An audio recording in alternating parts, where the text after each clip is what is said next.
बाबा करौली का बवाली चमत्कार, बुजुर्ग लापता, भटक रहा परिवार। बाबा के इलाज में धोखा है, कमालो पैसा मौका है। जूम करके फोटो दिखाएंगे, जो लापता है वो चले आएंगे। बाबा करौली सरकार जाएंगे जेल, नहीं मिलेगी बेल। अगर आपके घर का कोई शख्स खो गया है तो आपको पुलिस के पास जाने की जरूरत नहीं, बाबा करौली के पास जाइए। या आपको कहेंगे जो आपका लापता है उसकी फोटो देखो, फिर देखो और जूम कर कर देखो। आंख बंद करो, ओम नमः शिवाय बोलो और जाओ, घर आ जाएंगे। और इसी नियम के तहत ऐसा लगता है, ए बाबा तूने तो बवाल कर दिया। आश्रम में मारपीट और बीमारी ठीक करने के नाम पर काम में जुटे बाबा करौली सरकार मुश्किल में फंसते जा रहे हैं। बाबा करौली बड़ी सफाई से कामकाज को निपटा रहे थे, भूत प्रेत और आत्मा को भगाने में भी व्यस्त थे, लेकिन अब धीरे धीरे बाबा करौली वाले का काम ठप होने की ओर रुख कर रहा है। आजकल बाबा बागेश्वर धाम सरकार का मामला ठंडे बस्ते में है, क्योंकि कानपुर करौली सरकार के बाबा संतोष भदौरिया अब मुश्किलों में फंसने वाले हैं। अगर ऐसा ही होता रहा तो वो दिन दूर नहीं जब करौली बाबा की गिरफ्तारी हो जाएगी। बाबा करौली ने तो ऐसा काम कर दिया जो काम अपराध की ओर जाता है। तंत्र मंत्र के चक्कर में भोले भाले लोगों को फंसाने की जो परंपरा बाबा ने शुरू की थी, वहीं से अब उनके साम्राज्य के खात्मे की कहानी शुरू हो रही है।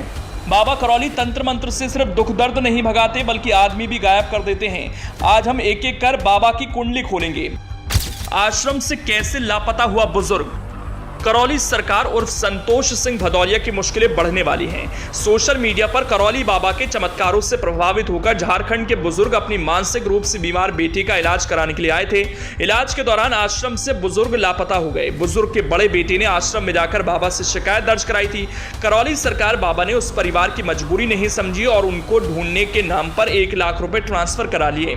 लेकिन यहां भी बाबा का चमत्कार काम नहीं आया। बुजुर्ग लगभग 2 महीने से लापता है। लापता बुजुर्ग के पीछे कहीं कोई राज तो नहीं।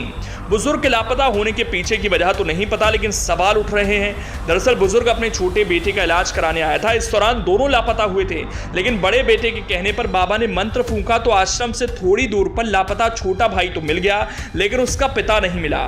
ऐसे में बाबा की ओर शक की सुई घूमती है कि जिसका दिमाग काम नहीं कर रहा था वो कैसे मिल गया, जबकि जो पहले से ठीक था वो लापता है। माजरा कुछ समझ नहीं आ रहा। हत्या का आरोपी कैसे बना बाबा। अब जरा बाबा की कुंडी पर बात करते हैं।